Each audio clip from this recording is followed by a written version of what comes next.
So this is your family here in Toyokawa. Maraming salamat po and God bless you po. Ako po tayong lahat. Amen. So purihin po Panginoon ngayong umaga. At last week ay ating pong pinag-usapan tungkol po sa spiritual battle na mayroon tayo. No? So this month ay yun po pag-usapan natin. At una po pinag-usapan po natin doon ay alam natin na know your enemy. Tama po ba? Kasi sa isang laban, mahalaga na kilala mo ang iyong kalaban. Or else, no? Gusto mo pong matalo siya, pero yung kalaban mo rin pala, nagpaplano na matalo ka. No? Kung mayroon kang strategy, mayroon din siya strategy. Tama po ba? No? At kadalasan, ay nagugulat tayo pag hindi tayo handa. No? Kaya bilang mga sundalo ni Kristo, sabi nga, palagi dapat tayong handa. Amen. No? So this morning, ay ating pong pag-uusapan, isa po sa mga ginagamit ng dyablo laban sa atin, ay tinatawag na stronghold. Yan, no? So ito yung pag-uusapan natin ngayong umaga. Paano natin mawasak yung mga strongholds na ginagamit ng dyablo laban sa buhay natin. At minsan, hindi natin alam, palagi natin nababasa sa Bible, ano ba yung stronghold? Totoo ba yun? No? Pero ang totoo, wala tayong idea. Tama pa ba? Alam natin yung words na stronghold, pero wala tayong idea kung ano ito. So, kaya nga, maganda pong pag-usapan natin ngayong umaga ito upang magkaroon tayo ng pananaw at paano natin siya malabanan kung dumating siya sa atin. Kasi sabi nga natin, know your enemy, tama? No? At ito, number 1, na ginagamit ng dyablo upang tayo po ay masira at mawasak. Okay, no? So yung text natin, makikita po natin in 2 Corinthians chapter 10, 3-5. At gusto ko muling i-request ang lahat na tumayo. Sabay-sabay po natin basahin ang kanyang salita bilang paggalang salita ng Panginoon. Okay, so sabay-sabay tayo. Ready, go. For though we live in the world, we do not wage war as the world does. The weapons we fight with are not the weapons of the world. On the contrary, they have divine power to demolish strongholds.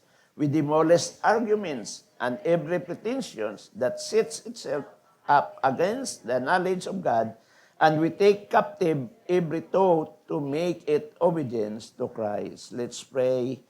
Our Heavenly Father, we thank you, Lord God, for this morning, for your words. Thank you, Lord God, dahil alam namin, Panginoon, na bilang mga mananampalataya, mayroon kaming laban every day.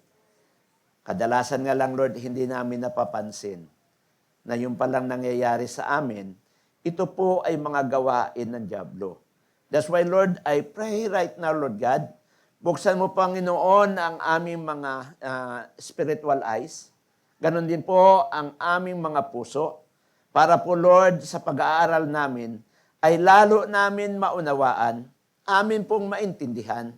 At Lord, hindi lang namin maintindihan, kundi ito, Lord, ay aming mga mapagtagumpayan, yung mga gawain ng dyablo laban po sa amin. Holy Spirit, we welcome you in the midst of us. Kung wala ka, wala kami magagawa. That's why we acknowledge your presence na ikaw ang patuloy na gumabay sa amin ngayong umagang ito.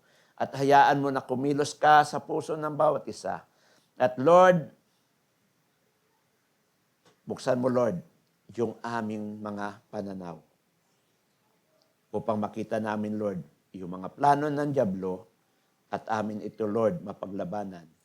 Dahil alam namin, Lord, kami ay nagtagumpay na because of the victory that you have won in the Calvary.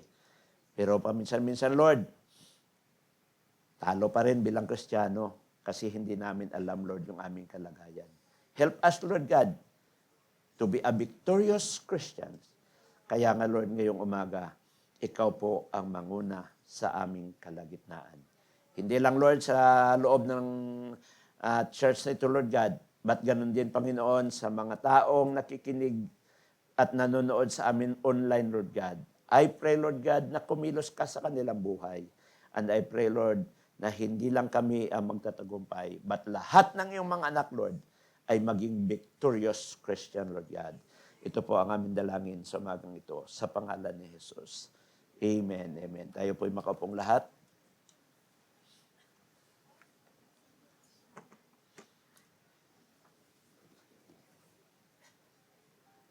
Breaking strongholds, no? So makita natin, it is a challenge para sa atin ngayong umaga kung ano ba talaga ang sinasabing strongholds. Sino madalas nakakabasa nito sa Biblia? Madalas na? Pero minsan hindi natin maintindihan ano ba itong mga strongholds na ito. Okay, sabi diyan, a stronghold is anything that has gained a powerful grip over a person's thought, emotions, behavior, or spiritual life and keeps them from walking freely in God. Ulitin ko po, no? Ang stronghold is anything that has gained a powerful grip over a person's thoughts, emotions, behavior, or spiritual life and keeps them from walking freely in God. No? So, ito yung makikita natin na meaning po ng strongholds. No? May hawak sa'yo. No? Pag sinabi strongholds. Ito yung nagko-control sa'yo. No? Sa isipan mo, sa emotions mo, sa spiritual life mo. Na minsan, akala mo Christian ka, victorious ka, pero mayroon pa palang hold ang devil sa buhay mo. So, medyo tingnan natin itong topic nito. Medyo broad siya, pero hayaan mo, no, na si Lord ay mangusap sa iyo na tulungan ka ng Lord na ma-identify mo ngayong umaga kung mayroon ba talagang stronghold sa buhay natin. Kasi hindi lang siya sa isipan, no? Maging sa emotions natin, no? O di kaya, makita natin, pwede rin pala doon sa mga behavior natin. Christian ka, pero yung behavior mo, teka muna. Tingnan natin, baka doon ka nadadali ng dyablo, no? Yung hindi ka minsan marunong mag-handle ng iyong emotions. Madali kang magalit. Tama po, ma? No? Kasi ang totoong Christian, if the Holy Spirit ay andyan sa iyo, dapat mayroon kang tinatawag na self-control. Sino dito madaling magalit? Salamat sa mga naging honest ngayong umaga. Yung iba lang, ayaw lang aminin. Pero totoo naman eh. Pero tinan nyo, you are a Christian, pero tinan nyo, nangyayari pa rin sa iyo. No? At minsan, hindi ka lang makanti ng kunti, akala mo, ay liyon ka, nako, yari na, no? But you say that you are a Christian. Tama? No? Sinasabi mo, ikaw Christian, no? Pero yung emotions mo pala, yung iyong behavior pala, may hawak pa ang dyablo sa buhay mo. So, maganda to po, pag-usapan natin ngayong umaga. Kasi baka mamaya, yung nakasanayan mo, na ugali, behavior mo, ayun pala ang control ng dyablo sa buhay mo. So makita natin, minsan, na paano po nagkakaroon ang strongholds ng hold sa atin. Tingnan natin. Strongholds can be built through wrong beliefs and lies. Sino dito maraming mga paniniwala na hindi naman biblical? No? Minsan kahit Kristiyano ka pa rin, ang dami mo pa rin mga beliefs na hindi maka-Diyos. No?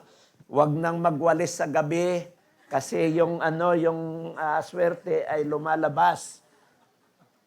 Kailan ka pa hindi nagwawalis hanggang ngayon, wala namang swerteng natira dyan sa iyo. So, lies, not only lies. Tama? So, wrong beliefs and lies. So, Tingnan natin na, akala mo simple lang na pamahiin yan, pero pwede palang maging stronghold sa'yo. Tingnan natin ha, na pwede pala, Kristiyano ka, naniniwala ka pa rin sa swerte at malas. Sino na naniniwala pa rin sa luck? Nako, napakaswerte sa akin ng bag na ito, kaya hindi ko to.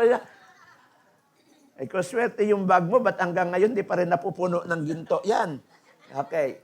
So, alam mo, bakit? Kasi kay Lord, walang swerte umalas. No? Bless. Pinagpala ka. Pero ang problema, minsan, nakatuon pa rin yung ating paniniwala doon sa isang bagay na hindi naman totoo. Amen. No? So, yun po minsan, nabibuild up yung stronghold. Doon saan? Wrong beliefs and lies. No? Ano pa? Fear and anxiety. No? So, minsan nakikita natin na hindi ka na makakilos pag ang takot na mayani sa buhay mo. Pero ano ba talaga ang totoo? God has not given us the spirit of fear. Ba't anong binigay sa atin? Sound mind. Pag sinabing sound mind, maayos na pag-iisip. Bakit? Kasi pag may takot ka, actually, hindi na maayos ang mga desisyon sa buhay mo. Sino dito nakapag-desisyon minsan nung takot siya? At pagkatapos mahimasmasan, sa kapalang niya isip niya yung desisyon niya, mali pala. Mayroon? No? Maraming pagkakataon. No? Kaya nga, fear and anxiety ay ginagamit ito ng dyablo upang maging stronghold sa iyo na hindi ka magdesisyon ng isang bagay para kay Lord. Uunahin ko ba si Lord o hindi? Yung takot na yun. No?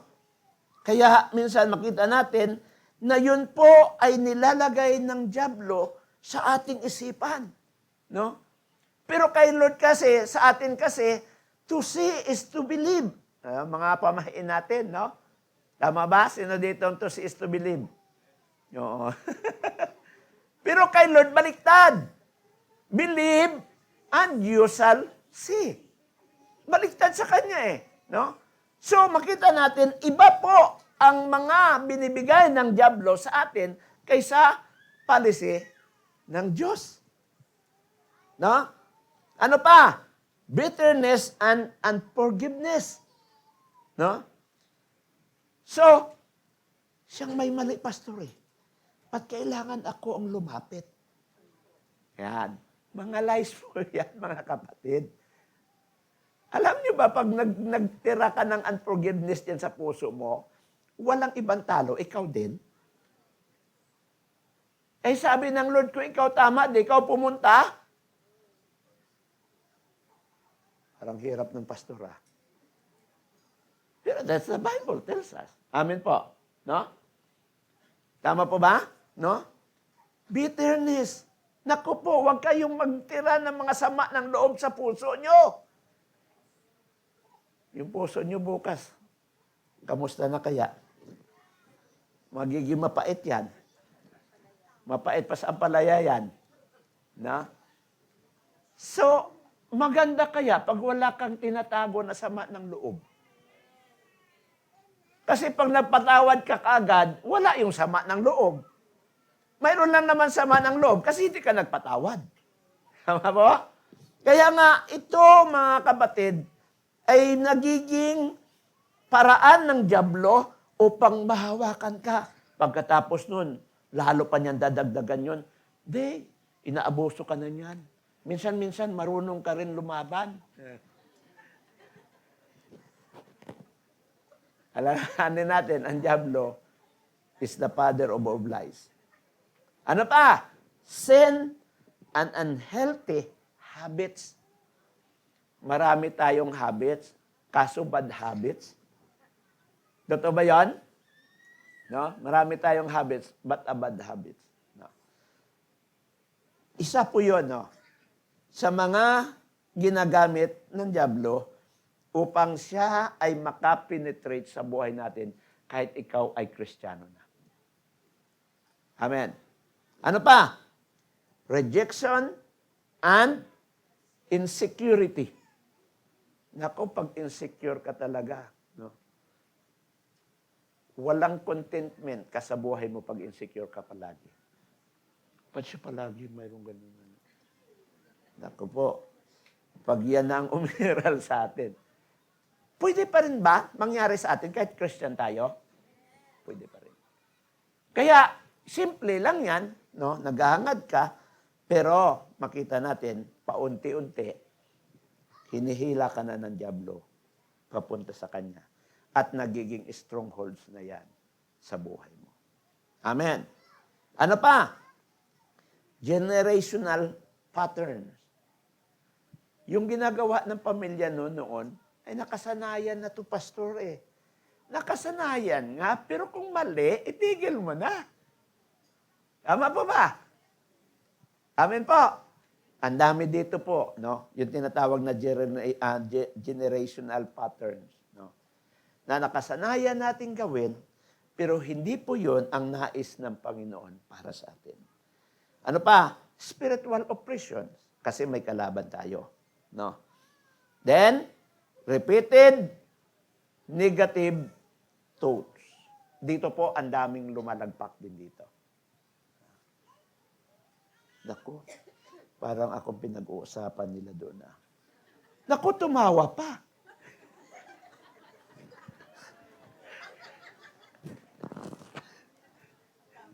Yun pala, iba pala yung pinag-uusapan ng dalawa, tamang hinala lang pala. Ang problema, negative ang dating eh. No? So, nung tinanong, iba pala yung pinag-uusapan. Pero tinan nyo, mga kapatid, no? Lalo kung may nagawa kang kasalanan at mayroong nag-usap-usap, ang tingin mo, ikaw yung pinag-uusapan. Yung tamang hinala po, mga kapatid. No? Kaya nga, itong mga bagay na ito, ay ito ang mga ginagamit ng dyablo upang tayo ay mahatak niya at magkaroon ng hawak sa buhay natin. Kahit Kristiyano ka, hindi exempted kung ang mga bagay na ito nakikita to sa buhay natin. Kaya dapat maging aware tayo. Pero salamat, may good news. Bakit po? Jesus is greater than every strongholds. That's why John chapter 8 verse 36, if the Son therefore shall make you free, ye shall be free indeed. Amen. Ang hina ng amen ah. Sinong pinalaya na? Yun, no? So, anong gagawin natin ngayong umaga upang ma-break natin itong mga strongholds sa buhay natin? Okay, number 1, ano sabi diyan? Recognize the strongholds. Because you cannot break what you refuse to recognize. Pag hindi mo inamin na yung mga bagay na yon stronghold sa buhay mo, hindi mo siya mawawasak. Lalo kung palaging policy mo, ay ganun na talaga ako eh. Wala na yon, no? Sino dito may policy na ganyan ka na talaga? Tao lang. Dito na ako. Ang dami tayong mga principles na hindi po. No? Unless na hindi natin ma-recognize na yan ay strongholds ng diablo sa iyo, no? Hindi ka makakalaya dyan. You cannot break it. No? So, kaya nga, kahit si David, makita natin, no? A man after God's own heart, ang panalangin pa rin niya kay Lord. Ano sabi niya? Search me, O God, and know my heart. Pinasuri pa rin niya puso niya kay Lord eh. Kung suriin kaya ng Lord yung puso natin ngayong umaga, kamusta kaya? Totoo kaya yung puso natin ngayon? O maraming mga grudges ang laman ng puso mo? O may strongholds dyan ang diablo sa puso mo? No? Si David po, no? Sabi niya, search me, O God, and know my heart today. No? So napakaganda po yun. Bakit po? Maganda po kasing ma-recognize natin kung mayroong strongholds tayo. Kasi kung may strongholds, puputulin natin yun. Amen po ba? No? Ibe-break natin ngayong umaga. Kaya nga, maganda rin to na tanungin natin ang ating sarili. What keeps controlling my thoughts? Ano ba yung nagkokontrol sa isipan mo ngayong umaga? Si Lord ba o yung mga worries of life? Yun ang maraming alalahanin ngayong umaga dyan. Maraming alalahanin? Na? O baka yung worries na ang nagkokontrol sa isipan mo. Kaya hindi ka makagawa ng magandang desisyon sa buhay mo. What fear keeps coming back? Ano yung takot na palaging bumabalik sa buhay mo? What sin do I repeatedly struggle with? Kaya ang iyong palagi na team song, gusto kong bumait pero di ko magawa. Kasi gusto mong baguhin pero hindi mabago no? What sin do I repeatedly struggle with? Saan ako palagi nag-struggle sa mga kasalanan na ito? What lie about myself have I believed? Ano ba yung mga kasinungalingan na patuloy kong pinaniwalaan na hindi naman galing kay Lord? No? Maganda yan, no? Mga tanong, no? And what would I refusing to surrender to God? Ano ba ang hindi ko pa rin nasusurrender sa Lord hanggang ngayon? Maganda po to, no? Yung mga tanong na yan.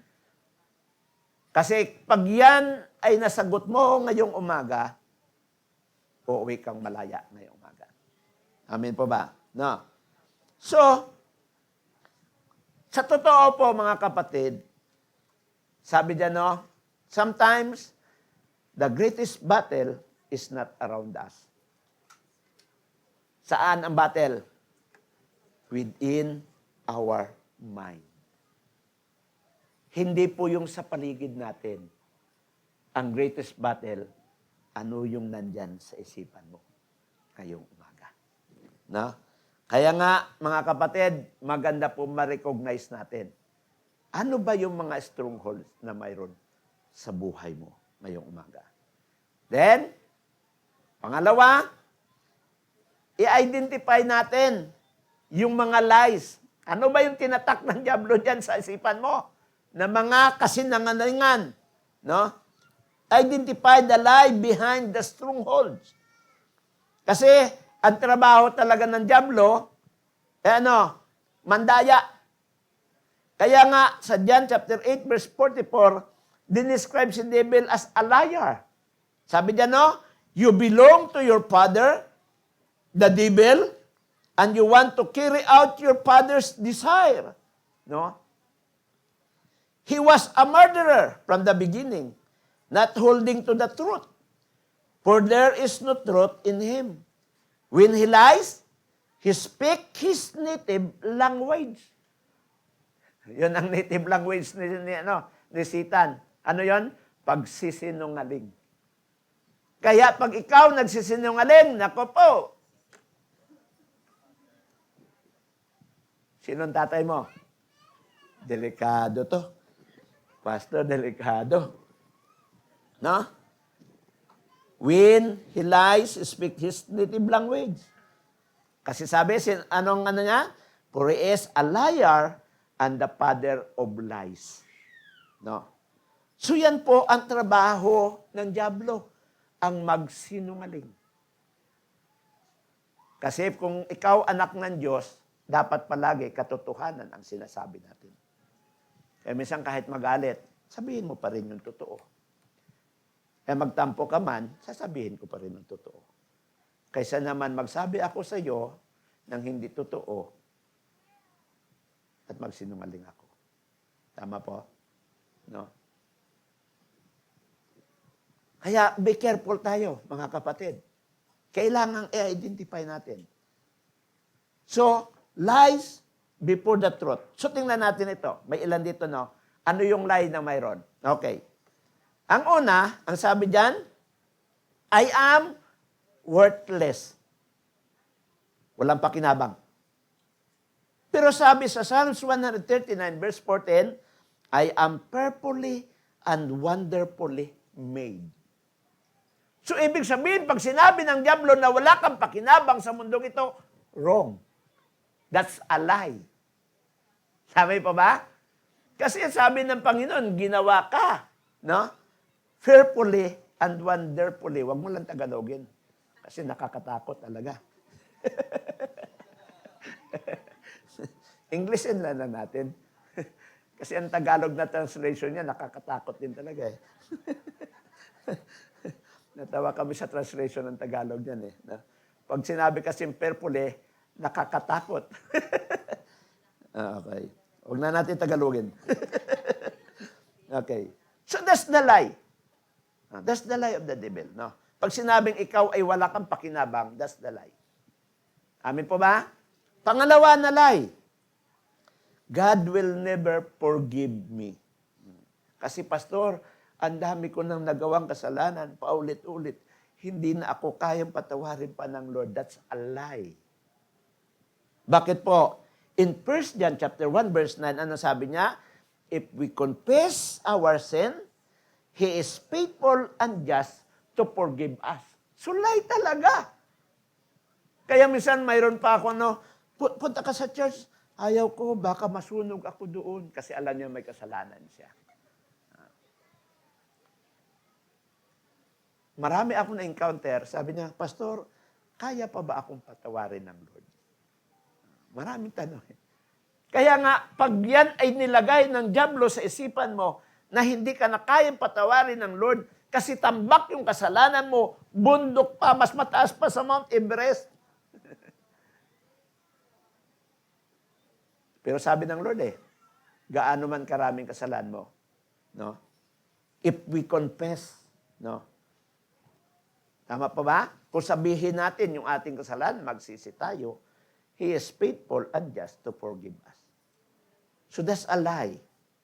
Ang katotohanan, gaano man kalaki ang iyong kasalanan, kaya kang patawarin ng Lord.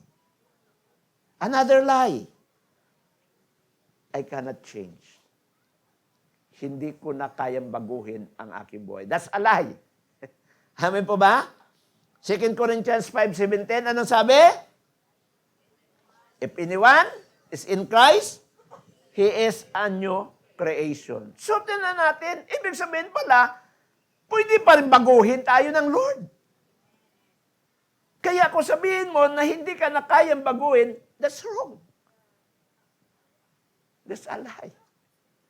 Lahat ng tao, minsan, palagi ito naririnig ko sa bawat pamilya, Pastor, wala nang pag-asa yan. Ang dami na namin ginawa. Kasong problema, ikaw lang gumawa. Hindi si Kristo Tama po? Ikaw lang ang nagsikap Hayaan mo kayang si Kristo ang magbago ng buhay niya. Kahit ang church po, hindi kayo kayang baguhin. Sino lang pwede magbago sa atin? Only Jesus. Amen po? No? Pero, wag po nating sabihin na hindi na magbabago ang isang tao. Dahil ang pangako ng Panginoon, hindi sabi if anyone is in POG, hindi sabi doon. Wala sabing ganun, ha? If anyone is in Christ, ano mangyari? He is a new creation. Dugtungan mo yan, The old has gone and the new has come. So, mga lie ng dyablo. Kaya kung maririnig ninyo itong mga salita na ito, that's a lie. Sabi na, yan po ay hindi totoo. Another lie. I am alone. Ayun, nag-iisa lang ako. That's not true. Kasi ang pangako ng Panginoon in Hebrews 13:5, I will never leave you nor forsake you. Di mali na kaagad yung kanyang sinasabi. Wala akong karamay. Andyan lang si Lord. Nag-aantay lang siyang tumawag ka. Amen po ba? Kaya nga, mga kapatid, So, may hold lang po yung stronghold sa buhay natin. The stronghold is strengthened by believing a lie. lumalakas lang siya kasi pinaniniwalaan mo yung mga lie. Amin po ba? No? So, para masira mo, it begins to break when we believe God's truth. Amin po ba? Nawawasak yun pag tayo ay naniniwala sa sinasabi ng Panginoon sa buhay natin. Amin po ba? So, maganda ngayong umaga, no? Start believing on lie. Stop believing on lie. Sorry po. Erase. Stop believing on lie. Start believing on the truth, the word of the Lord. Amen. Na? Kasi alam natin na pag naniwala ka doon, yun ang mag-hold sa iyo. No? Kaya pagkatapos nito, kailangan i-take natin yung bawat isipan natin. Take every thought captive. 2 Corinthians 5:10 says, bringing it to captivity, every thought, to the obedience of Christ. So dapat, no, yung isipan natin ay talagang sumunod sa kay Kristo. So because not every thought that enters your mind deserve a place in your heart. Dapat maingat ka mag-entertain ng mga sinasabi ng tao sa buhay mo. Kasi ang daming lies nila, no, palagi, no? Hanggang dyan ka na lang. Hindi ka na uunlad pa. Mga lies po yun. Amin po ba? No? So, pag in-entertain mo yon sa isipan mo, ba't niya sinabi? Wala na akong pag-asa. Ganito na lang talaga ako. Mamamatay na akong mahirap. Ibig sabihin po, mga kapatid, na that's a lie. Kaya, kailangan baguhin natin yon. Yung mga hindi totoo, tanggalin natin. At kung ano yung mga tama, yun ang entertain natin at ipasok natin sa puso natin. Amen po ba? No? Don't accept that lies from the devil. Sisirain ka lang. Wawasakin ka lang yan. No? Bakit po? Kasi, when a thought comes, ito yung tanong, is this what God says? Ayan. Kaya pag yung mga tanong na gano'n na pumasok sa atin, delikado po yun. Saan po yan nangyari, yung words na yan? Yan po yung time na tinitempt ni devil si Eva.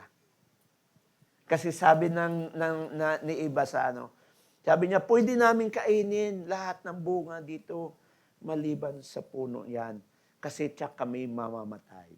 Sabi ng diablo, totoo bang mamamatay ka? Ayun, no? Pag yung question na yon ay tumanong na. Sabi niya, no? Pag yun ay pumasok na, in-entertain niya. Sabi nga ni Satan sa kanya, no? Hindi, totoo yun. Okay. Kasi, alam niya na kayo ay mas magagaling pa. Tatalino pa. Grabe po ang kanyang pangungumbinsi, ano? Alam niyo man na ang temptation, hindi naman ipapakita sa inyo yung negative. Sana sinabi ni Satan, pag inyo kinain to, ito magaganda. Pero pag hindi, mamamatay ka. Hindi naman ganun eh. No? Pinakita niya lang yung mga magagandang bagay, pero yung negative hindi. No? Di ba pag ikaw gumagawa ng kasalanan, hindi mo nakikita yung negative na mangyayari doon. No? Tama pa na? Pag ikaw ay ginawan ka ng masama, ang iniisip mo, patikimin ko nga rin minsan ito. So, sa isip mo, gaganti ka lang ng konti. Konti lang. Turuan lang. Pero hindi mo alam, pumapasok ka na doon sa bitag ng diablo. No? Yung konti na yon ay nag-react. No? Ay, gusto ko lang naman sana paluin eh. Ay, nanuntok. Ay, di sinaksak ko. Ay, patay. Kunti lang sana. Kung nagpasada, hindi walang nangyaring ganun. Ito naman, konti lang. Kaya pag ikaw bumigay sa konti lang sa dyablo, yari ka. No? So careful tayo mga kapatid. Amen. Sorry po. Sabi niya no, if it contradicts God's word, anong sabi? Reject it.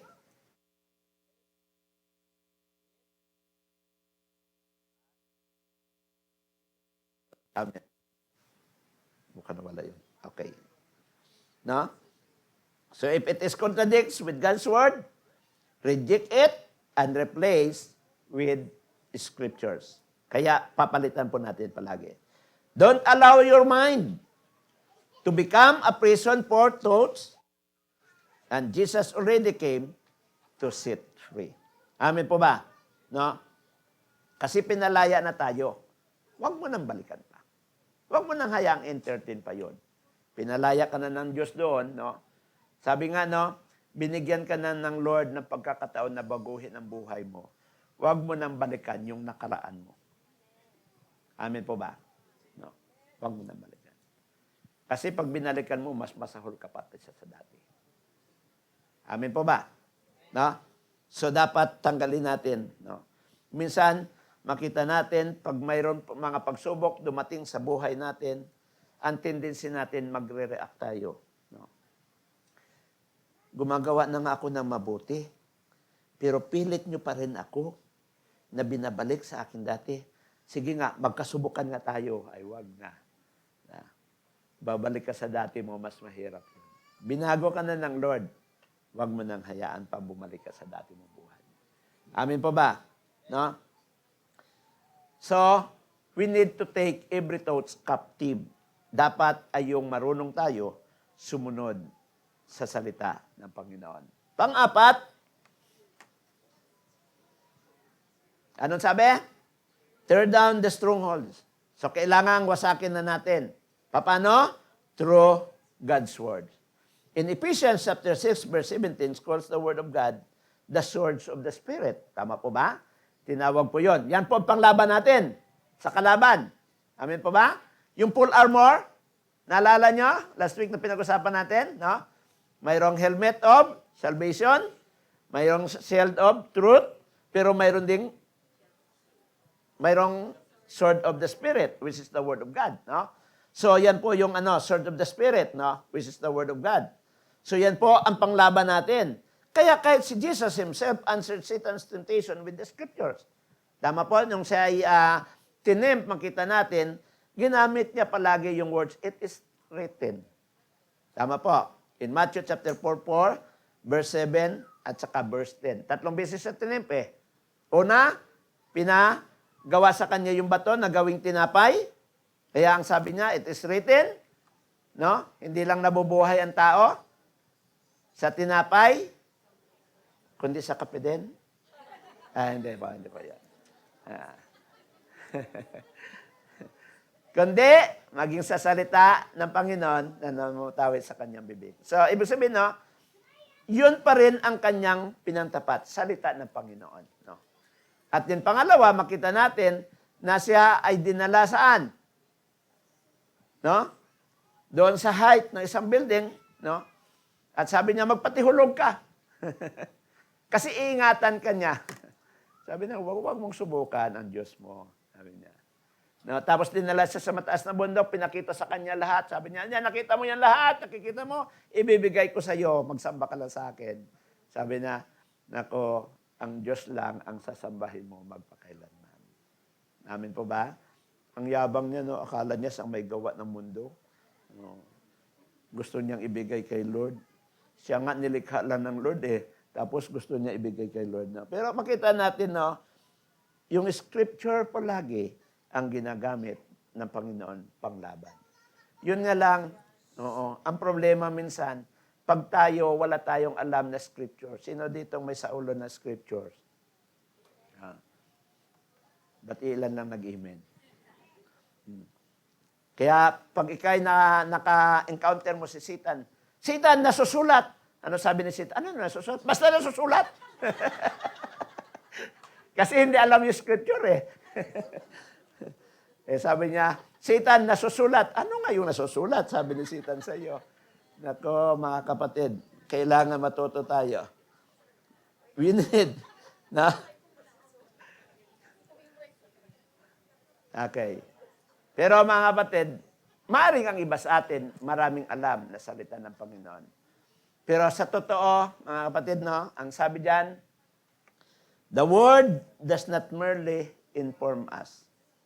It's transform us. So dapat hindi lang tayo maraming alam.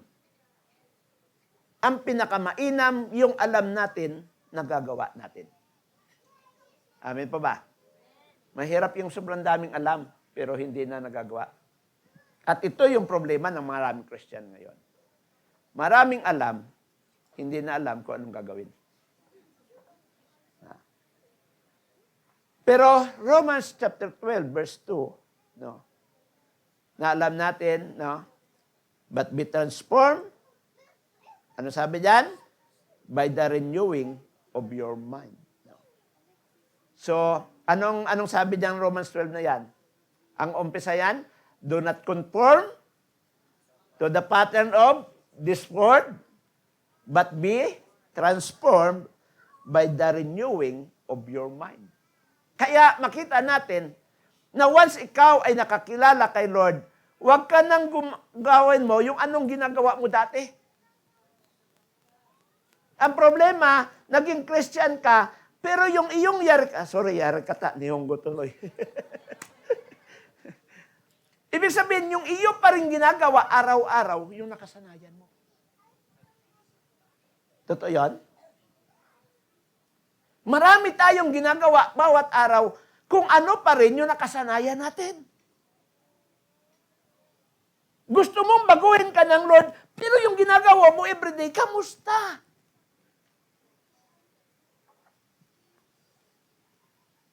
Gusto mong bigyan ng papuri si Lord, pag nasa church ka, nakatayo ka lang, para ka namang may estatwa dyan. Nandito nga tayo para magpuri eh. Di ba? Actually, ang salita ng Panginoon, bonus lang po yun. Ang number one purpose kung bakit nandito tayo is to worship the Lord and give thanks. Magpasalamat. Tama po? Hindi para tumayo at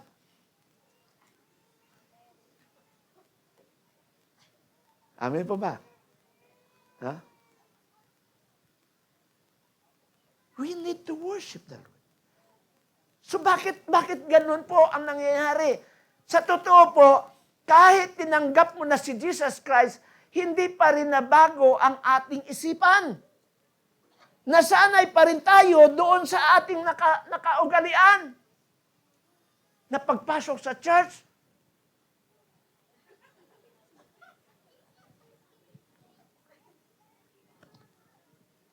seryoso.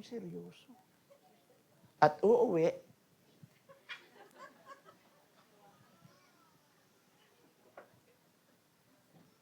sorry po. Ang dami tayong mga nakasanayan na gusto pa rin natin, yun pa rin ang ginagawa. Kaya makita natin, kahit sa time ni David, kahit ang asawa niya, di ba nung nabalik ang kaban ng tipan sa Israel? Kasi sa kanilang time, yung kaban ng tipan represent the presence of God. Kaya para kay David, yun po ay napakahalagang bagay para sa kanya na nakasama nila uli ang presensya ng Panginoon on that time. Kaya kahit yung kanyang mga kasuotan bilang hari ay kanyang hinubad, sumayaw siya para kay Lord. Pero ano nangyari sa sabi ng kanyang asawa? Nakakahiya ka! Hari ka pa man din, sumayaw ka sa gitna ng kalsada ng ganon. Nagalit siya sa kanyang asawa. Pero sabi niya, wala akong pakialam sa sasabihin ng tao. Nandito ako para ipurihin ang Diyos. Tama? Dapat wala kang pakialam sa katabi mo mamaya. Just worship the Lord. Sabi ba? Oo. Kaya ano nangyari? Kaya nga, si David, tinawag siya na a man after God's own heart. Wala siyang pakialam kahit na sabihin niyo parang baliw ako. Oh. Kaya tinatawag tayong buang again. Kanina, ang saya-saya niyo, maya-maya iiyak kayo. Hayaan mo na sila. Kasi pag ikaw nagpupuri galing sa puso, hindi mo maiwasang umiyak eh. Pero hindi lahat iyak, may joy din. Minsan, halo na yon joy and tears. Kasi tinatawag yung tears of joy. Pinaliktad ko.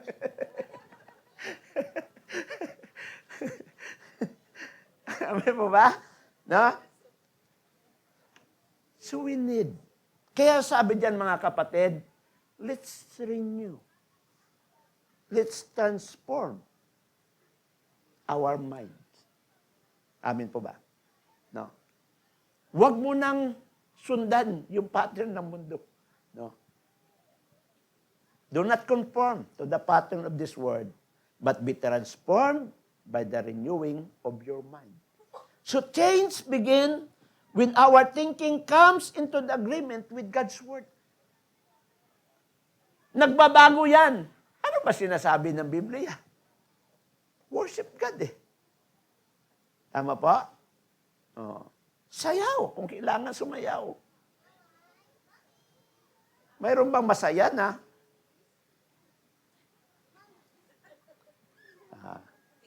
Yung mukha mo eh. Okay. Now, tear down the strongholds through God's Word. At pagkatapos niyan, we must walk in obedience. We cannot ask God to break a strongholds while continually feeding it. Hindi po talaga. Hanggang naniniwala ka sa mga lies, hindi nyo po mabibreak yung strongholds na yun. Kailangan sumunod ka kay Lord kung ano sinasabi niya. Amin po ba? No? If the strongholds is unforgiveness, anong gagawin? Forgive. Kung mayroong sinful habits, turn away. No? Kung mayroong bitterness, release it. Kung mayroong takot, trust God. Kung mayroong wrong relationship, establish boundaries. Ayusin. No? And, kung may mga destructive thinking, renew your mind. So, babaguhin natin. Ikaw talaga ang gagawa ng sarili mong victories. Amin po ba?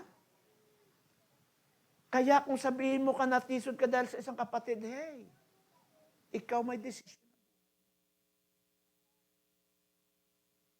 Kung mayroon ng mali dyan sa isipan mo, baguhin mo na kaagad.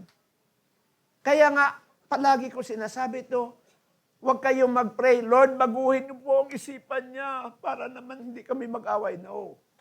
Mali po yun. Ang panalangin mo, Lord, baguhin mo ang puso ko para hindi ko makita yung negative sa Kanya. Magiging masaya ka pa. Start from me, not start from them. Amin po ba? Amin po? No? So we need to renew our minds. Because kung gusto mo makalaya, freedom requires surrender. Kaya sabi ng Panginoon, John chapter 8, 31 to 32, if you hold my teaching, you are really my disciple. Then you will know the truth, and the truth will set you free. Kung gusto mo talaga, pangawakan mo yung sinasabi ng Panginoon. Amin po? Huwag mong pangawakan yung lie. Ang panghawakan mo.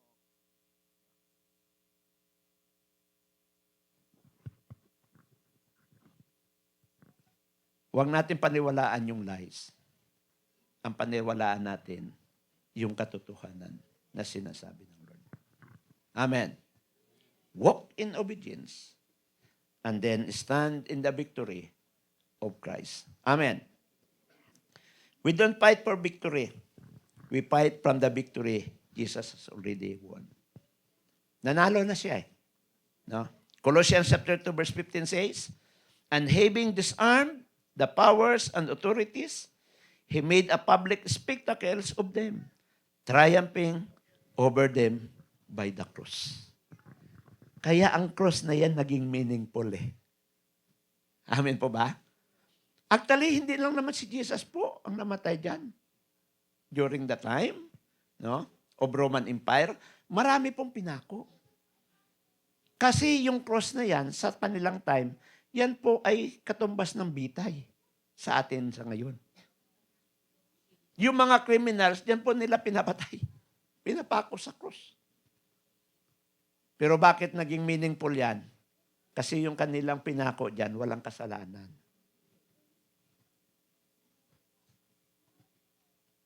At pagkatapos, yung ating kasalanan ang dinala niya sa cross.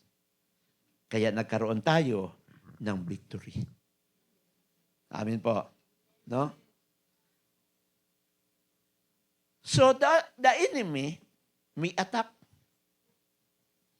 but he does not have the final authority over a surrendered life. Amen po ba? Pwede kang i-attack ng devil. Kaya nga huwag kang matakot eh. Tama po? Hindi ka dapat matakot sa diablo. No? Kasi hindi naman siya ang may hawak ng buhay mo. Si God. Amen po? Naalala niyo, palagi ko kwento yun. Nung ako minsan ay sabi ko sa inyo na sumasakay ako ng barko. Na binigay ng lies ng diablo, no? Actually, minsan may kasabay kaming Christian. Nag-mission sila sa Romblon. Galing sila sa Manila. Antipulo, galing sila. So, nag-mission sila to Romblon. That day, super lakas ng biyahe namin. Na yung kailangan kumapit ka sa Tihiras, kapag hindi ka kumapit, mahuhulog ka. Ibig sabihin talaga, pag tumagilid ng ganun, pag umakyat o pag ganun pa, hindi mo alam kung aakyat pa uli. No? Makaka-relate sa akin yung mga sumasakay ng barko dito. No?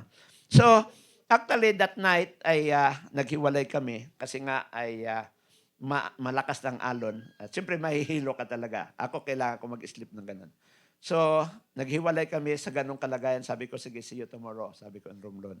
So, kinabukasan, ng pagkatapos ng ganung kalakas na mga hangin, no, at alon, kinabukasan nagkita kami, sabi niya, "Bro, hindi na ako babalik sa Romblon." Bakit?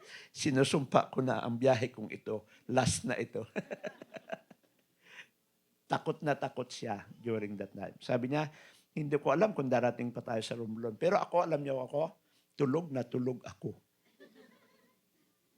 Bakit po? Na-deal na ako ng Lord previous pa that time. Nasabi ng Lord, "Anak, alam mo, kahit nasa bahay ka, pag oras mo na, hindi ka na magigising. Pero kahit ang bangkang ito, lumubog to o barkong ito, kung hindi mo pa oras, mabubuhay ka." Oo nga naman, no? Sabi, lahi nga pala yun ng diablo. Tignan nyo? Pero matagal tayong hold nun. Christian ka na, pero may takot ka pa rin. Tama? Matagal ako nasanay ng ganun eh. Hanggang hindi ako na-deal ng Lord doon, natatakot ako tuwing may biyahe. No? Kasi hindi mo alam, baka malunod. Ganun. Kaya kailangan gising ka palagi. Hindi pala. Sabi ng Lord, "Anak, pag may plano pa si Lord sa'yo, bubuhayin kita." Kaya, pag bumabiyahe, natutulog ako. Sila, hindi sila makatulog kasi binabantayan nila lagitnit ng barko. Ako naman, yung lagitnit ng barko, music para sa akin yun. Di tulog ako. Sila, ay kinabukasan, stress na stress dahil hindi nakatulog. Ako naman, ay salamat. Ang lakas na uli kasi nakatulog ako eh. Na-restore yung lakas ko. No? So minsan mga kapatid, maraming mga ganun. No? Tanda natin yun. Pag dumating yung takot sa inyo. No? The enemy may attack you, but he does not have the final authority over you. Amen pa ba? Palakpakan natin si Lord.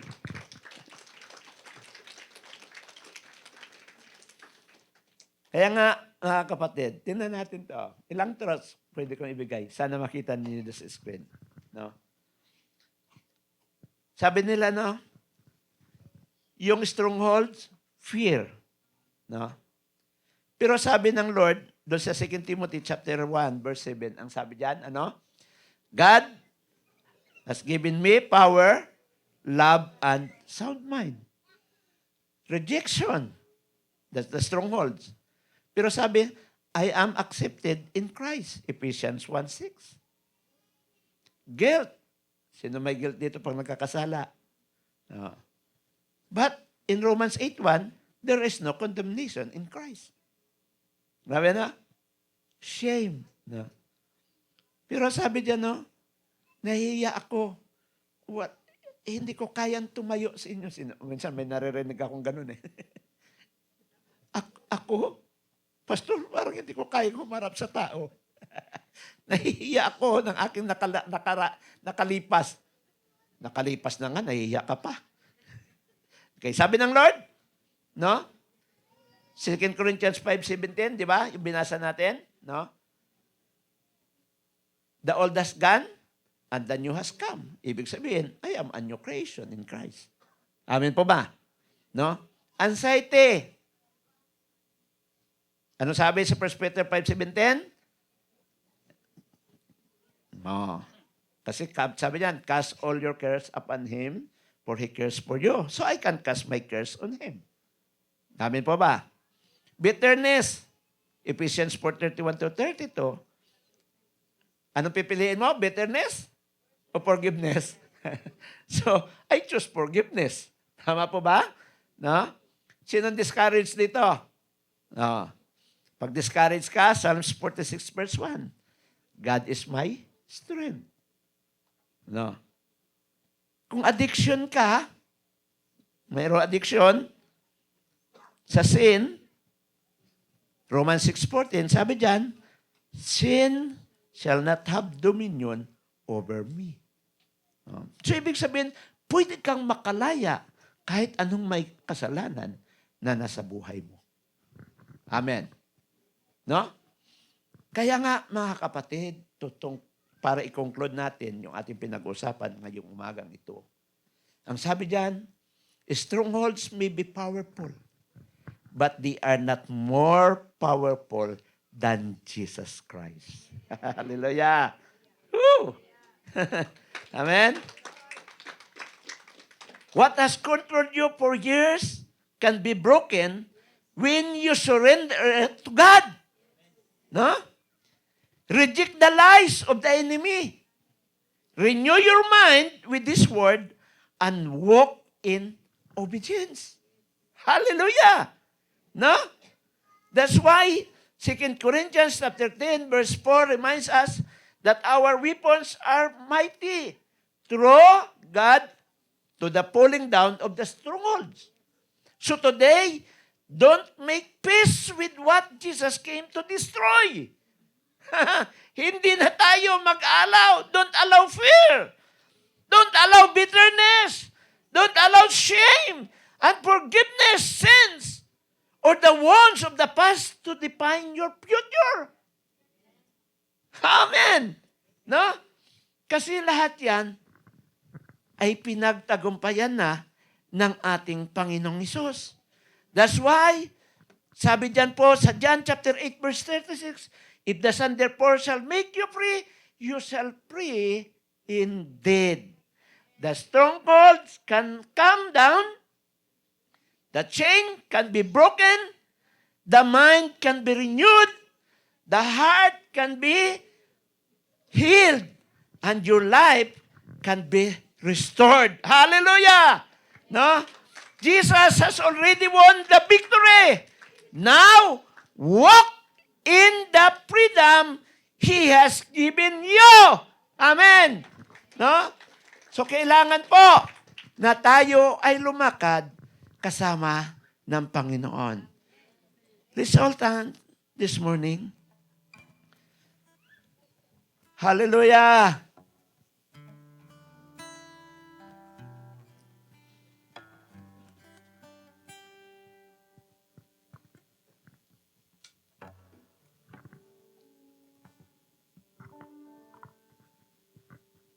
Gusto ko maging victorious tayo, mga kapatid.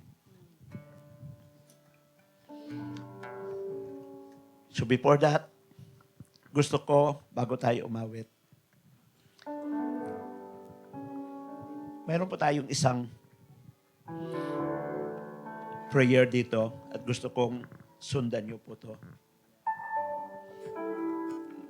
Sabay-sabay po tayong lahat. Gusto ko po hanggang likod. Sana mapansin niyo po to. Sabay-sabayan po natin. Hallelujah. Ready, go? Lord Jesus, I surrender every strongholds in my life to you. I renounce every lie that has controlled my mind. I choose to believe your words instead of my fears, feelings, and past experience. Forgive me for the things I have allowed to control me. Break every chain that keeps me from walking in obedience to you. Renew my mind, heal my heart, and strengthen my spirit. I declare that Jesus is Lord over my life. What the enemy meant for destruction, you can turn it for good. I receive your freedom, your truth, and your victory in Jesus' name. Amen. Hallelujah. Oh, palakpakan po natin ang Panginoon.